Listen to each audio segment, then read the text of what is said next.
Aya. Today I want to make you angry. I want you to get so angry that you understand that this is your time for revenge. Tuko pamoja? Tuko pamoja? Haya, shall we talk about the state of the nation? Shall we talk about the state of the nation? Naona wengine walikuwa nasema ana legacy. Umewasikia? Wanasema hii legacy sijui legacy ya Kibaki na yao. Sijui watu wasiharibu. Umesikia hawa? Umewasikia? Let me tell you some nice facts and figures of the state of the economy of this nation. Are you listening? Haya.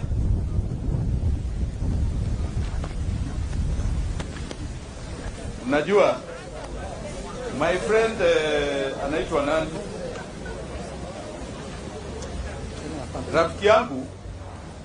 Rafiki yangu ako wapi fagia wote huyu rafiki yangu. He was right. I'm a man of facts. And here we have nothing else but brains of this country. So I want you to listen to the facts. Moi. Do you remember there was a man called Moi? During his time, these are now facts. Kenya Revenue had an annual collection in 2002 of 200 billion shillings. Mweshika? He had a GDP, munajua GDP ni nini? Of 1 trillion shillings. Munashika? He had a debt in the country of 629 billion, yani 60% of GDP. Munashika? Aye. And we had a population of 33.7 million people. Okay? Kibaki took over in 2003. By the time Kibaki left in 2013, nataka mushike hizi hesabu vizuri. Unasikiza?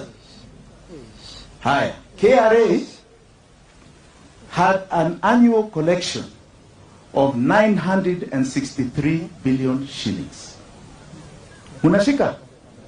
That is an increase of 380% from Moi's figures. Unashika? We had a GDP of 6.6 trillion. From 1 trillion, 545%. Munashika? We had a debt of 1.8 trillion. 150% up from 620. But it was only 30% of GDP. He had halved debt to GDP ratio. Munashika? Munashika vizuri? And we had a population when he left of 45 million people. We had increased in population by 35%. Munashika hizi hesabu? Munashika? Sikibaki alijaribu? Mpigie makofi. Haya. Twende hii. Mnataka kusikiza? This is now your time, si ndio? Haya.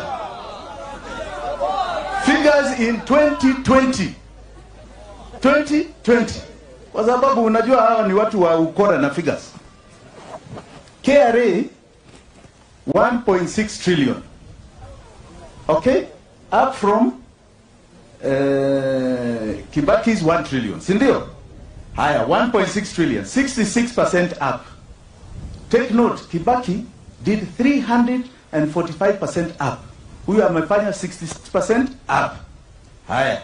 GDP is 8.7.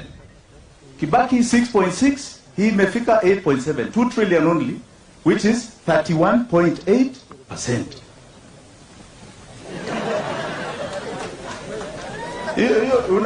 Unajua hii ni scorecard. Si inaitwa scorecard. Haya.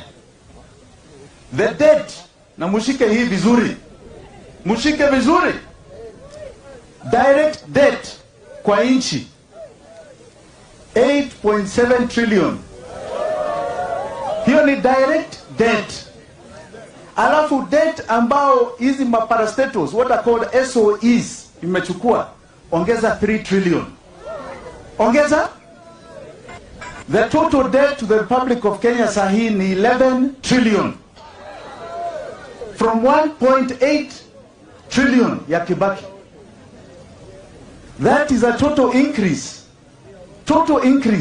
of 511% madeni. Munashika? Na mushike hii, that is 126% of GDP from 30%. Yani, when you earn 100 shillings, of every 100 shillings we earn 126 shillings. We owe another 26. Mumeshika? And we have only grown the economy by 66%. We have only grown the KRA revenue, by 66%. GDP by 30%. But the debt, 511%. 126% of GDP. From 30% ya Kibaki. What it is telling you is that all of you are in something called a debt trap. A debt trap. Hiyo ni scorecard ya Uhuru. Mtampigia makofi? Mtampigia makofi? Nauliza tu, mtampigia makofi? Mtampigia makofi? Bas. Now you understand vile tumekasirika. Kwa sababu your lives have been stolen away from you. Na mushike vizuri. Your lives have been stolen away from you. When Kibaki left this country's leadership, 22% of your income, anybody's income, was going to what is called the food basket. Unashika? Saa hii imefika 51%. Ndio hamuna pesa. Your parents don't have money and they'll never have. And they'll never have. Musidanganywa na mtu. Alafu watu wanakuja hapa wanaambia nyinyi, sasa tuko na wheelbarrow economics. Hiyo ndio sasa itasaidia nyinyi. Wengine wanaambia nyinyi mpatiwe shilingi sijui 6,000 sijui ngapi. Naona mwingine juzi, in fact that was the shocker. Anasema wazi ya kwamba ati within 2 years ya serikali yake anaweza clear hii debt ya 11 billion. Na umeona revenue imefika wapi?